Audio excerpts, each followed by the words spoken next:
আমরা জাতীয়তাবাদী দল বিএনপি অনেক আগেই রাষ্ট্র সংস্কারের, রাষ্ট্র মেরামতের রূপরেখা আমরা ঘোষণা করেছি।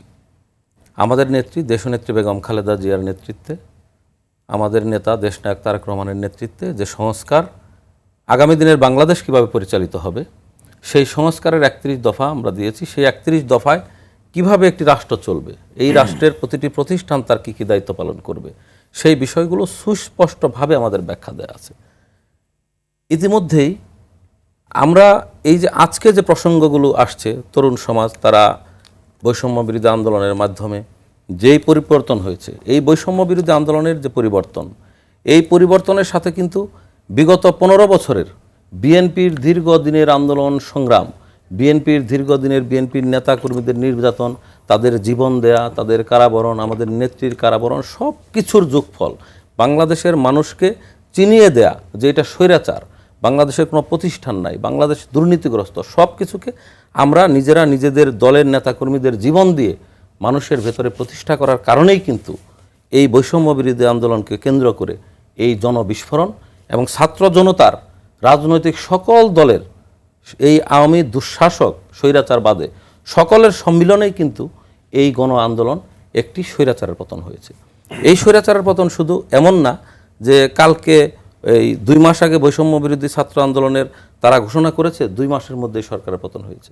পতনটা তাদের নেতৃত্বে, তারা একটা বৈষম্য বিরোধী জোট যেভাবে সরকার তাদেরকে যেইভাবে নির্যাতনের দিকে নিয়ে গেছিল, মানুষ, দেশের মানুষ মনে করেছে যে এই তরুণ সমাজের আন্দোলন যৌক্তিক, এবং বিএনপিও মনে করেছে যে তরুণ সমাজের আন্দোলন যৌক্তিক। পরিবর্তনটা তারাই করেছে, অর্থাৎ পরিবর্তন তারা করেছে, তাদের নেতৃত্বে যে সূচনা, আমরা তো সেটা বলি যে তারা যুগান্তকারী ভূমিকা রেখেছে। তারা একটা নতুন স্বাধীন বাংলাদেশ গঠনে তাদের যে রক্তদান, ছাত্রদের যে রক্তদান, আমরা দলের পক্ষ থেকে সকল শ্রদ্ধা করে আমরা সব সময় বলি।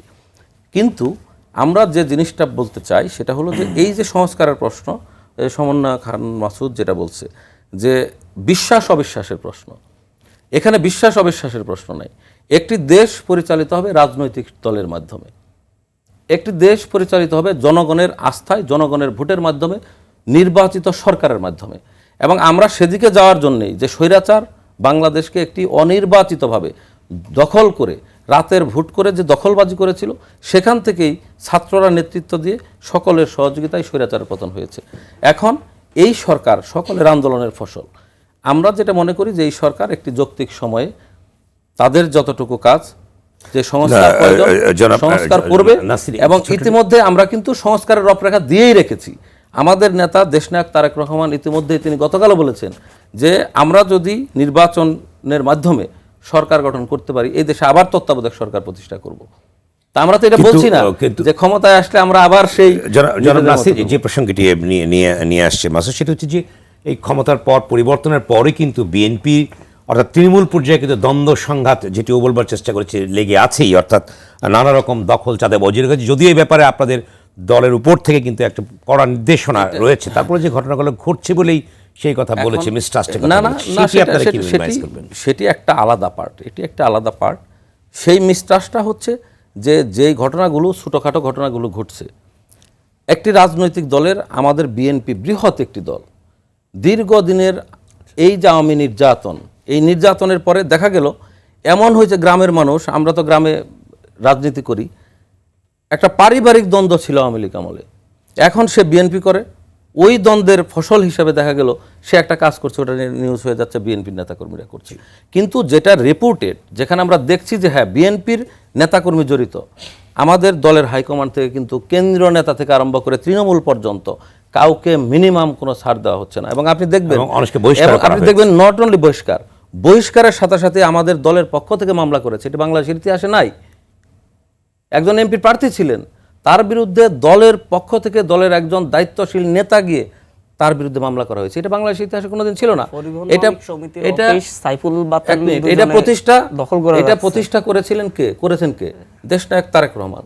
তিনি বারবার বলছেন যে আমরা অতীতের আমাদের যে নির্যাতন হয়েছে, আমাদের উপরে যে জুলুম হয়েছে, আমাদের যে নেতাকর্মীদেরকে গুম করা হয়েছে, এত নেতাকর্মীকে হত্যা করা হয়েছে, তাদের পঙ্গুত্ব বরণ করেছে, জেল খেটেছে, এখন আমরা যদি এর প্রতিশোধ নিতে যাই তাহলে তো এটা একটা মানে পশুর সমাজে প্রতিষ্ঠিত হবে। সো আমাদের নেতার নির্দেশ হচ্ছে আমরা সব ভুলে যাই, একটি নতুন বাংলাদেশ বিনির্মাণ করি, এই যে ছাত্র ভাইরা এই যে তারা যেভাবে নেতৃত্ব দিয়ে বুকের তাজা রক্ত ঢেলে দিয়েছে, আমাদের দলের কিন্তু 120 জনের বেশি নেতাকর্মী এই আন্দোলনে জীবন দিয়েছে। তারা আমাদের বিএনপির সরাসরি পথধারী নেতা, তারাও কিন্তু এই আন্দোলনে জীবন দিয়েছে। তো আমরা সেই সব রক্তের প্রতি সে ঋণ আমরা অনুভব করি এবং আমাদের অবিশ্বাসের এখানে কিছুই নাই। আমাদের নেতা তিনি বারবার ঘোষণা করেছেন যে আমরা একটা সাম্যের ভিত্তিতে, ইনসাফের ভিত্তিতে সমাজ প্রতিষ্ঠা করতে চাই, যেখানে তরুণরা মেধার ভিত্তিতে চাকরি পাবে, যেখানে মানুষ নির্বিঘ্নে চাঁদাবাজি ছাড়া ব্যবসা করবে, যেখানে কোনো দুর্নীতির কারণে বাংলাদেশ যে আজকে খালি হয়ে গেছে, অর্থনৈতিকভাবে ধ্বংস হয়ে গেছে, সেই দুর্নীতি থাকবে না এবং প্রত্যেকটি প্রতিষ্ঠান রাষ্ট্রের কাছে দায়বদ্ধ থাকবে, কোনো ব্যক্তির কাছে নয়। এবং সেটা নিশ্চিত করার জন্যে আমাদের পার্টির হাইকমান্ড থেকে আমরা তৃণমূল পর্যায়ে প্রত্যেকটা নেতা এবং কর্মী, আপনি দেখবেন মেসেজ পৌঁছে দেওয়া হচ্ছে। শুধু মেসেজ না, আমরা রাত জেগে কিন্তু এই হিন্দু মন্দিরগুলো আমরা পাহারা দিয়েছি, আমরা পুলিশ থানা পাহারা দিয়েছি, আমরা এখন টিম করে করে আমাদের নেতাকর্মীরা, শুনেন এত বড় দল, লক্ষ লক্ষ নেতাকর্মী, কেউ যদি কোথাও কোনো কাজ করে আমরা ঘোষণা দিয়ে দিয়েছি যে আপনারা তাদেরকে ধরে পুলিশে দেন, আমরা সহযোগিতা করব। কোনো নেতা যদি ওই ধরনের কেউ কোনো চাঁদাবাজি কোথাও যায়, তার পক্ষে অবস্থান নেয়, তাকেও এই দলে অবস্থান হবে না। ধন্যবাদ। সো আমাদের মেসেজ অত্যন্ত লাউড। আবারও আসবো ওবায়দুল হক নাসির। আমরা জাতির এবং এই যে ছাত্র সমাজের যে প্রত্যাশা, আমরা মনে করি জাতীয়তাবাদী দল বিএনপি শতভাগ সেই প্রত্যাশা পূরণ করতে পারবে।